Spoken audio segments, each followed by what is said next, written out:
ఆ కాలంలో మాత్రం ఇసుకంత రూపాయలు తమిళ పంపించాలి అంతేకాదు ఎక్కడైనా ఎవరైనా పారేయాలంటే దాంట్లో కూడా డబ్బులు మెట్రలో డబ్బులు ఇంకో పక్క ఇక్కడే ఉన్నారు. ఏ పని కావాలన్నా ఎంత తమ్ముళ్ళు పర్సెంటేజ్ కమిషన్ 15% ఉన్నారు. నాకు అవునా కాదా? 15% కమిషన్ ఎమ్మెల్యే మీకు కావాలని ఇంకో పక్క 5 కోట్లు విలువ చేసే శివాలయం భూమి మాయమైపోయింది. అవునా కాదా అని మనం అడుగుతున్నా. ముస్లింలు చెప్తున్నా మీ మసీదులు కొట్టేసే ప్రభుత్వం ఎమ్మెల్యే. ఇంకో పక్క గంగమ్మతో పోత గుడిమతో రోడ్లు గంగమ్మను తన అనుచరులు కోట్ల రూపాయలు చేసే భూములు కొట్టేశారు. ఇంకో పక్క ఇక్కడే పాపం బాధితున్న జనార్దన్ నాయుడు కుప్పంలో క్వారీ ఉంది. గ్రనైట్ ఫ్యాక్టరీ ఉంటే దాన్ని బలవంతంగా కబ్జా చేశారు. కబ్జా చేసి వాళ్ళు అనుభవించి ఫలానా బిల్లు పంపించారు. ఎలక్ట్రిసిటీ కరెంటు బిల్లు రేపు కూడా మీ బతకాలి.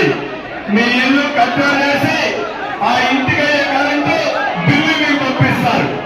ఇలాంటి దుర్మార్గులు కావాలని మేము అడుగుతున్నా. ఇక్కడ మీరు చూస్తే వైసీపీ అక్రమాలు ప్రశ్నిస్తున్నారని 3 విలేకరులు ఆంధ్రజ్యోతి, రాజ్ న్యూస్, స్వతంత్ర టీవీ 3 పైన దాడి చేసి తిరిగి వాళ్ళపైన కేసులు పెట్టి తెలుగుదేశం పార్టీ వాళ్ళకి రక్షణగా వెళ్తే వాళ్ళపైన కూడా కేసులు పెట్టారు ఈ పోలీసులు.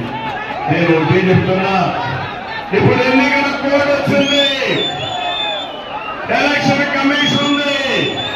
ఎన్నికలవుతానే వచ్చే ప్రభుత్వానికి తమ్ముళ్ళు అన్ని సర్వేలు ఘోషిస్తున్నాయి. సవాలు విసురుతున్న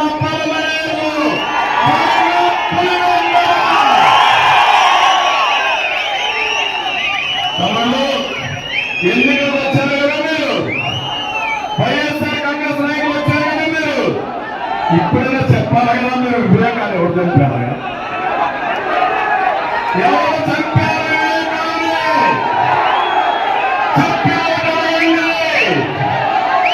లేకపోతే ఓటరికి హక్కుందా లేదు?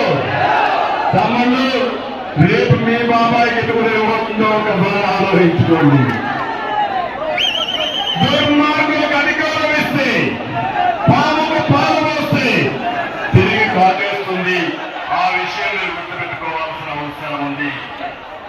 అందుకని ఇవన్నీ ఒకటైతే నిన్న మీరు చూస్తే 5 ఏళ్లలో అహంకారంతో విధ్వంసాన్ని చేసి అవినీతితో పాలన చేస్తూ రేపు డబ్బులు పంపిస్తారు. మీ అవినీతి డబ్బులు కొట్టమని మరొకసారి అలాగే ఇజ్జత్ చేస్తున్నా. చేస్తామంటే ధైర్యంగా చెప్పండి చేస్తామని. ఆ డబ్బుల వల్ల మన జీవితాలు మారవు. 10 రూపాయలు ఇచ్చి 100 రూపాయలు కోసుకోవడం కంటే 100 రూపాయలు సంపాదించే మార్గం చూపించే పార్టీ తెలుగుదేశం పార్టీ. దానికి ముందుకు రావాలి.